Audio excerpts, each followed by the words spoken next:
Sebelum ditetapkan sebagai ibu kota dan berkembang menjadi metropolitan, Jakarta memiliki sejarah yang amat panjang. Dimulai dari kawasan pelabuhan Sunda Kelapa yang sibuk pada 22 Juni 1527. Pangeran Fathaillah datang dan mendirikan kota Jayakarta untuk kemudian menggantikan Sunda Kelapa. Pelabuhan Sunda Kelapa sendiri terletak di Jalan Barunaraya nomor 2, Penjaringan, Jakarta Pusat.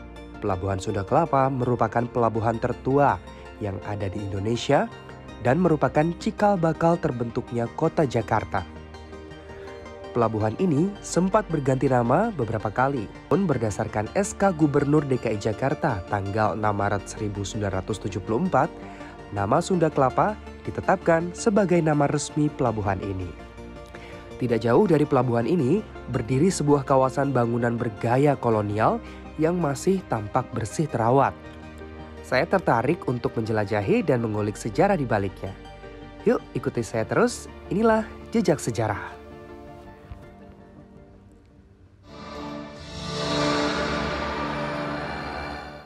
Halo Sobi Jejak Sejarah, hari ini saya Erzan Ameira akan menemani Sobi semua untuk mengulik sejarah ibu kota tercinta kita ini. Pastinya Sobi semua tahu kan ya kalau Jakarta ini dulunya merupakan Sunda Kelapa. Nah, kenapa sih dulunya bisa dinamain Sunda Kelapa dan kira-kira apa aja sih yang bisa kita kulik di sini dan kita explore di wilayah Sunda Kelapa, apalagi di wilayah Museum Bahari Jakarta Utara ini. Kalau gitu langsung aja kita langsung kulik di Jejak Sejarah.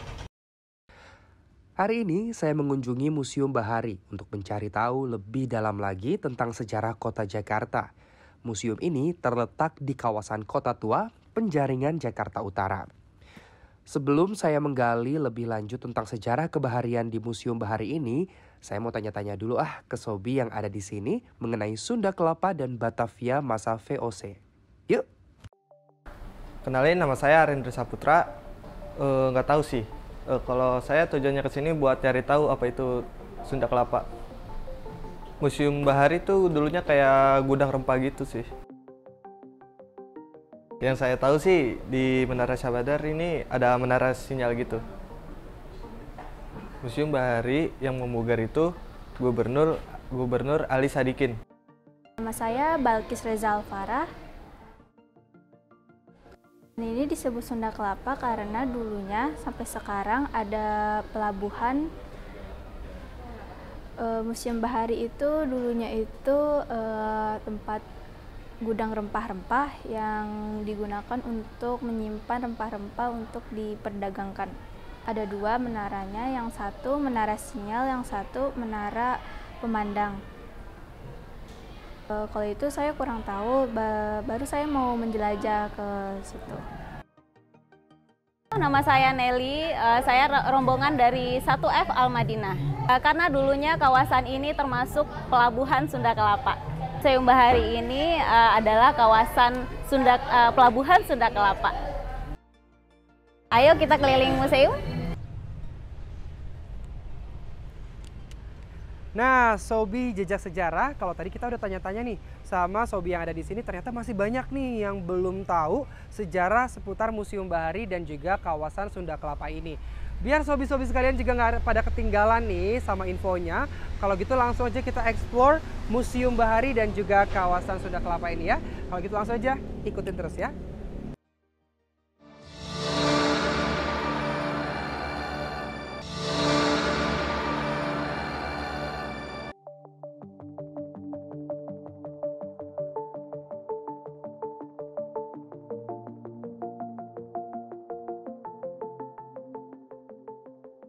Ya Sobi Jejak Sejarah, kali ini saya Erzan Ameira masih akan menemani Anda di dalam Jejak Sejarah. Nah, saat ini saya sedang berada di Bastion Culemborg. Tempat ini dulunya dinamakan salah satu titik atau poin yang berada di Benteng Batavia.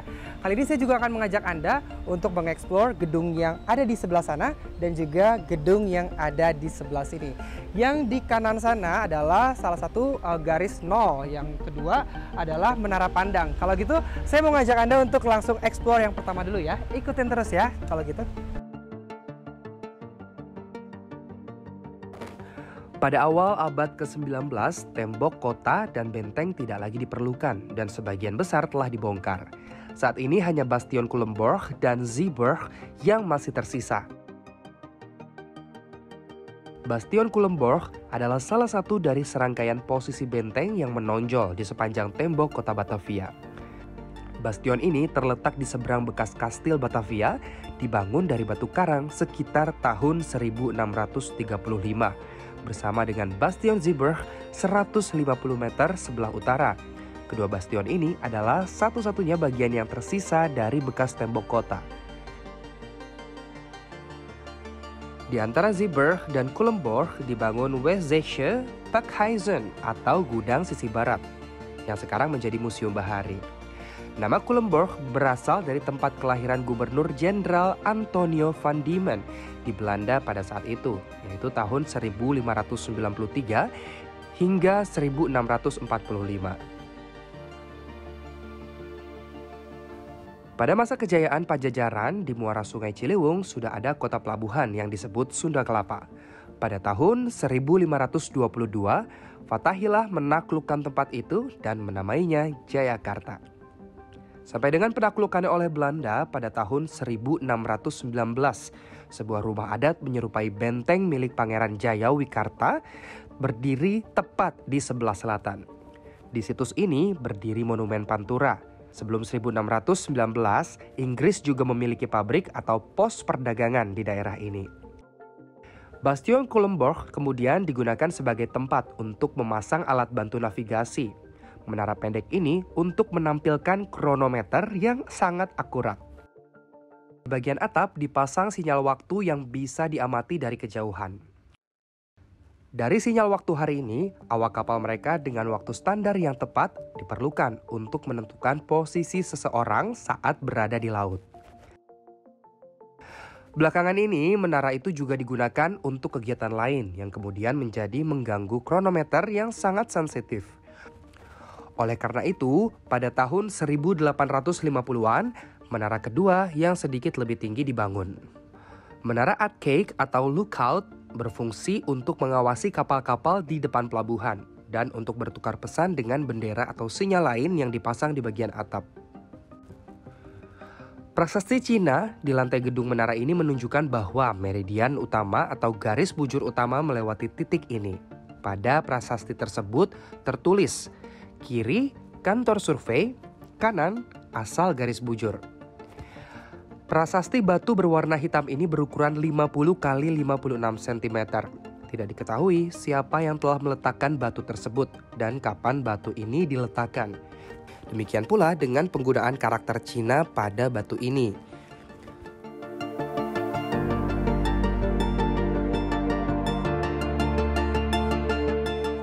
Sobi sejarah tahu nggak sih seberapa jauh meridian utama Batavia dari Greenwich? Jarak yang ditunjukkan oleh detik lingkaran dan detik jam keliling bumi pada Khatulistiwa adalah 40.000 km. Sebuah lingkaran dibagi dalam 360 derajat atau 360 kali 60 kali 60 detik, yang juga disebut derajat busur dan detik busur. Bumi berputar pada porosnya dalam 24 atau dalam 24 kali 60 kali 60 detik waktu. Di dekat Khatulistiwa, setiap detik bumi berputar 40 juta atau 24 kali 60 kali 60 sama dengan 430 M.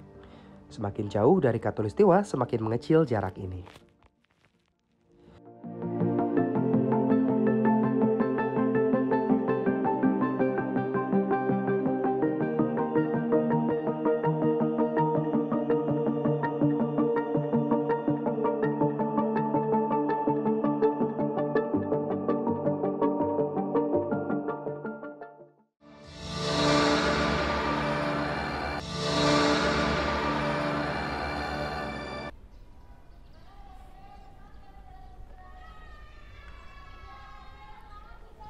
Ya, kembali lagi bersama saya Erzan Amira di Jejak Sejarah. Kali ini saya akan mengajak Sobi Jejak Sejarah sekalian untuk mengelilingi kawasan Museum Bahari. Dan tepatnya saat ini saya berada di area Taman Tengah nih. Nah, buat teman-teman sekalian atau Sobi Jejak Sejarah sekalian pastinya pengen penasaran juga dong ya. Pengen tahu kira-kira apa aja sih yang ada di kawasan ini. Kalau gitu langsung aja kita kulik ke dalam ya. Museum Bahari dulunya adalah bangunan gudang milik Hindia Belanda. Pada masa pendudukan Jepang, gedung-gedung ini dipakai sebagai tempat menyimpan barang logistik tentara Jepang. Gudang ini dibangun di samping Sungai Ciliwung yang merupakan sungai utama di kota Jakarta. Dahulu, Museum Bahari digunakan untuk menyimpan barang rempah-rempah seperti pala, tembakau, kopra, kayu putih, cengkeh, kayu manis, dan lada. Tidak hanya rempah saja, ada juga kopi, teh, dan juga pakaian. Barang-barang ini disimpan dulu sebelum diangkut ke banyak pelabuhan di Asia dan Eropa. Tujuannya untuk menambah jarak antara tembok kota dan gudang-gudang. Museum Bahari memberikan edukasi dan informasi tentang sejarah dunia maritim dan pengaruhnya ke ekonomi di Indonesia. Mulai dari zaman kerajaan, zaman perkembangan Islam, zaman penjajahan, hingga zaman sekarang. Koleksi Museum Bahari mencapai 890 koleksi, meliputi perahu asli, perahu miniatur model, alat tangkap ikan, teknologi perkapalan, alat navigasi, biota laut, dan lain-lain. Setelah Indonesia merdeka, bangunan ini dimanfaatkan oleh PLN dan PTT untuk gudang. Tahun 1976, bangunan cagar budaya ini dipugar kembali dan pada 7 Juli 1977 diresmikan sebagai Museum Bahari. Pelabuhan Sunda Kelapa sejatinya sudah ada sejak abad ke-5 dan merupakan pelabuhan yang berada di bawah kepemilikan Kerajaan Tarumanegara. Namun pada abad ke-12 berpindah tangan menjadi milik Kerajaan Sunda. Sejak Kerajaan Sunda berhasil menguasai pelabuhan ini, Pelabuhan Sunda Kelapa berhasil berkembang menjadi salah satu pelabuhan penting yang ada di Pulau Jawa. Selain pedagang-pedagang dari berbagai daerah di Nusantara yang melakukan kegiatan perdagangan di pelabuhan ini, tak jarang pedagang-pedagang asing dari luar negeri seperti Tiongkok, Arab, India, Inggris, dan Portugis dapat dijumpai di sini. Halo Mas, perkenalkan saya Erzan dari TVRI Jakarta. Ya, saya Firman dari Edukator Museum Bahari. Oke Mas Firman ya.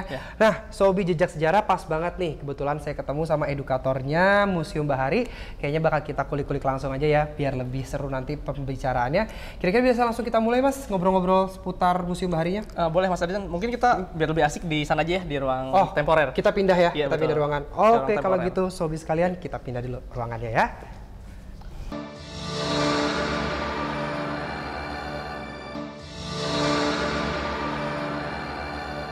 Ya, Sobi Jejak Sejarah dan juga Mas Firman, tadi kalau kita sudah berkeliling area Museum Bahari ini ya, dan kita sudah melihat-lihat juga koleksi-koleksi perahu yang ada di sini. Sebenarnya saya masih penasaran nih Mas, apa sih yang membuat nama kawasan ini disebut Sunda Kelapa? Iya, jadi Mas Erzan, memang dahulunya Museum Bahari ini masuk ke dalam kawasan Pelabuhan Sunda Kelapa. Nah, jadi kalau misalkan Mas Erzan berkeliling di sekitaran Museum Bahari, Mas Erzan pasti bakal melihat ada bangunan Museum Bahari, lalu ada Menara Syah Bandar, dan ada gedung VOC yang dulunya itu menjadi satu kesatuan di kawasan Pelabuhan Sunda Kelapa. Oke, nah untuk nama Sunda dan Kelapanya sendiri, sebenarnya ada nggak sih hubungannya dengan mungkin kelapa secara harfiah ataupun Sunda, yang mana kan sebenarnya kita ketahui ini tempatnya Batavia ya, kenapa disebutnya Sunda gitu? Nah iya, kalau dari beberapa perspektif ya, memang ada beberapa yang memberikan nama tersebut. Ada yang sejarahnya, ada yang bilang kalau misalkan Sunda itu memang berasal dari kata Sunda yang dulunya ini merupakan wilayah kerajaan Sunda. Nah, untuk kelapa sendiri itu sebagai tumbuhan yang memang hidup di pesisir utara Jakarta, nggak cuma Jakarta sih, di hampir pesisir utara itu kelapa itu menjadi tumbuhan yang sering muncul ya di situ. Nah, maka ada perspektif, ada beberapa pandangan yang menyatakan kalau misalkan Sunda Kelapa itu memang diambil dari dua kata, Sunda dan Kelapa. Sunda itu ya dulunya ini milik wilayah kerajaan Sunda, dan kelapa ya sebagai tumbuhan yang hidup di pesisir utara pantai gitu. Oke, jadi seperti itu ya, Sobi Jejak Sejarah ya. Dan kalau misalnya dilihat-lihat lagi nih bangunannya ini nih semacam bangunan kolonial begitu ya? Iya, betul. Nah, kira-kira bangunannya ini dulu tuh difungsikan untuk apa sih, Mas? Nah iya, kalau pertama kali dibuat di fungsi dari bangunan Museum Bahari ini adalah sebagai gudang rempah-rempah. Oke. Nggak cuma gudang rempah-rempah sih, tapi komunitas-komunitas lain juga. Oke. Nah, Rempah-rempahnya apa aja tuh? Koleksi-koleksi rempah-rempah yang ditampung di sini atau ditaruh di gudang ini? banyak banget rempah-rempahnya. Cuman memang yang paling dominan ketika itu ada pala, cengkeh, kayu manis, dan lada, Mas. Oke, Gitu yang dipasoknya dari mana tuh si Nah. rempah-rempahnya? dari sumber-sumber yang kita kumpulkan dipasok dari daerah timur Indonesia di Oke. Kepulauan Maluku. Ada Oh. Ternate, Tidore, Banda juga gitu. Penghasil rempah-rempah. Itu yang membuat mungkin para penjajah-penjajah itu sempat memasok rempah-rempah yang ada dan juga ditaruh di sini juga, Iya, begitu ya. betul. Dan untuk tadi kalau kita lihat nih ada beberapa bangunan-bangunan yang juga ada di sekitar gedung atau di sekitar Museum Bahari ini. Ini ada gedung-gedung apa aja sih, Mas? Atau mungkin ada menara-menara apa aja yang ada di sini? Nah ya, kalau misalkan kita lihat di Museum Bahari ini sebenarnya ada 2 area, Mas. Ada area Museum Bahari yang kita di sini, ada 3 bangunan. Lalu ada area Menara Syah Bandar yang di Oke. situ ada kantor Syah Bandar, ada menara Meridian atau menara sinyal, dan ada juga menara Syah Bandarnya. Oke. Gitu. Nah tadi kan saya lihat tuh di depan itu kan ada 2 menara yang berbeda ya. Yang satu ini apa, terus yang agak miring itu, Mas? Nah ya, kalau yang agak miring itu menara Syah Bandar. Ya. Menara Syah Bandar itu dulu fungsinya untuk melihat lalu lintas atau aktivitas yang ada di pelabuhan. Oh, semacam menara pantaunya Iya, gitu ya? menara pantaunya, Ya. betul banget. Nah, yang sebelahnya lagi yang lebih pendek. Ya. Nah, dulu itu dipakai sebagai menara sinyal atau garis nol Batavia, di mana di situ dijadikan sebagai tempat pengukuran waktu internasional. Jadi hampir sama fungsinya sama Greenwich gitu. Oh, jadi kan kalau dulu nggak ada secara otomatis ya lewat Iya, betul. satelit. Jadi di sinkronnya dari sana Dari ya, sana. disinkronisasinya dari sana. Betul. Gitu. Terus selain itu ada bangunan-bangunan apa lagi sih, Mas, yang ada di kompleks Museum Bahari ini selain yang 2 menara tadi? Nah, kalau misalkan 2 menara tadi, kalau misalkan di depannya ada kantor Menara Syah Bandar. Nah, di sekitarnya juga ada gedung VOC ya yang di depan. Nah, gedung VOC itu dulunya sebagai bengkel perbaikan kapal. Nah, kalau area Menara Syah Bandarnya lagi, kalau misalkan kita turun ke bawah, masih bisa kelihatan tuh, Mas.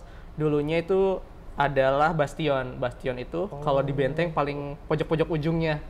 Namanya Bastion Schulenburg di area Menara Syah Bandar itu. Oh, tapi sekarang masih bisa akses ke bawah? Bisa, kalau misalkan Mas mau nanti kita bisa main ke bawah juga. Oke, kalau gitu. Nah, Mas, sama di sini juga saya masih penasaran banget nih. Kendala apa aja sih waktu memugarkan mungkin sempat kan gedung ini sebagai fungsinya tadi tempat gedung rempah-rempah dan juga pasti ada tantangan-tantangan tersendiri untuk bisa meresmikan tempat ini jadi museum. Apa aja tuh, Mas, tantangannya? Iya, jadi kalau misalkan gedung Museum Baharinya sendiri punya sejarah panjang ya, Mas ya. Dari masa kolonial itu jadi gudang rempah-rempah, terus masa Jepang jadi gudang logistiknya tentara Jepang, pasca kemerdekaan masih jadi gudang PLN dan Telkom juga. Nah, jadi salah satu kendalanya adalah ya pemindahan atau pengalihan ya dari PLN Telkom ke Pemprov DKI ketika itu, lalu sudah dialihkan juga kepemilikannya.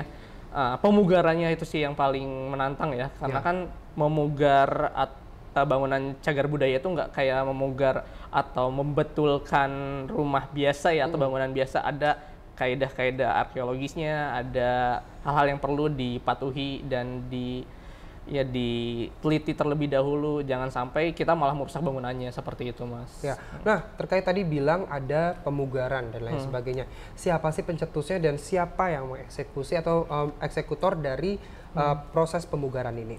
Ya, jadi kalau misalkan pemugarannya sendiri itu berlangsung pada masa pemerintahan Pak Ali Sadikin ya, karena beliau itu memang salah satu gubernur Jakarta yang sangat konsen terhadap bangunan-bangunan cagar budaya, dan yang melaksanakannya itu adalah Dinas Sejarah dan Museum atau Museum dan Sejarah Pemprov DKI Jakarta ketika itu. Oke, dan untuk alhamdulillah semua prosesnya berjalan lancar dan Iya. sehingga sampai saat ini kita juga bisa melihat peninggalan-peninggalan sejarah yang ada di Museum Bahari Betul. ini. Dan tentunya Sobi Jejak Sejarah, sudah sepatutnya kita sebagai masyarakat DKI Jakarta khususnya untuk dapat melestarikan kebudayaan-kebudayaan dan juga peninggalan-peninggalan sejarah yang ada di sekitar kita. Tentunya salah satunya peninggalan sejarah yang ada di Museum Bahari. Seperti pepatah juga mengatakan, jangan sekali-sekali melupakan sejarah. Karena sejarah merupakan bagian dari masa lalu bangsa yang dapat merefleksikan perkembangan bangsa ke depannya. Sekian untuk program Jejak Sejarah kali ini. Semoga informasi-informasi tadi dan perbincangan kita juga bermanfaat ya Mas ya. Untuk teman-teman sekalian ataupun sobi Jejak Sejarah sekalian. Akhir kata saya Erzan Ameira pamit undur diri dan sampai jumpa di episode selanjutnya.